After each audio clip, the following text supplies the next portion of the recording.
So when the cops showed up, whatnot, I told you how they like said that there was there was no way that he pushed his gun into my face because I don't got no mark on my face, but I showed you there is, and then that my like there was no damage on my thinly frame glasses. These ain't thin frame glasses type situation. They don't get hardly any thicker than this, but you can see chips on my glasses type situation too.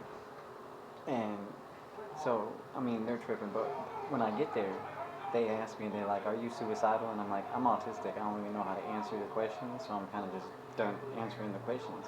And so then they put me into the suicide watch, which they don't give you no clothes, one, and it's basically a smock that's got Velcro all over it. And when the Velcro gets, it starts to rip up all your body.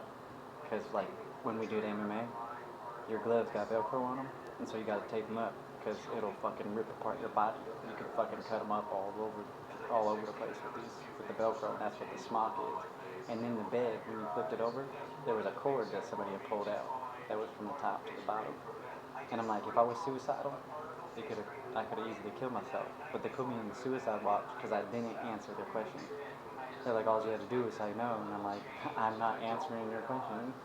And so when the nurse then went about it like 4 days later, because I still haven't been in court, they still didn't give me no clothes, they still didn't give me no toothpaste, no nothing. Um,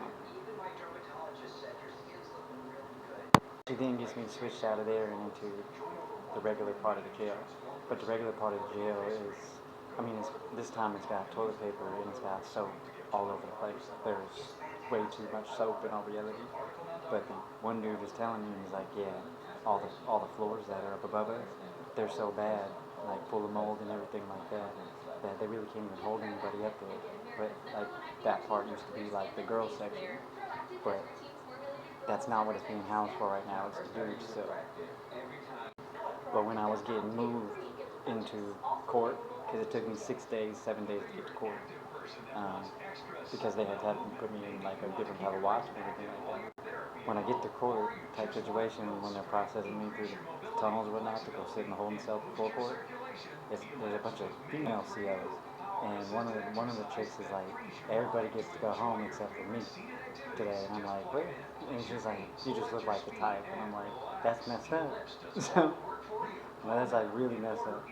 And anyways, we go to court. The court tells me that I'm getting the PR.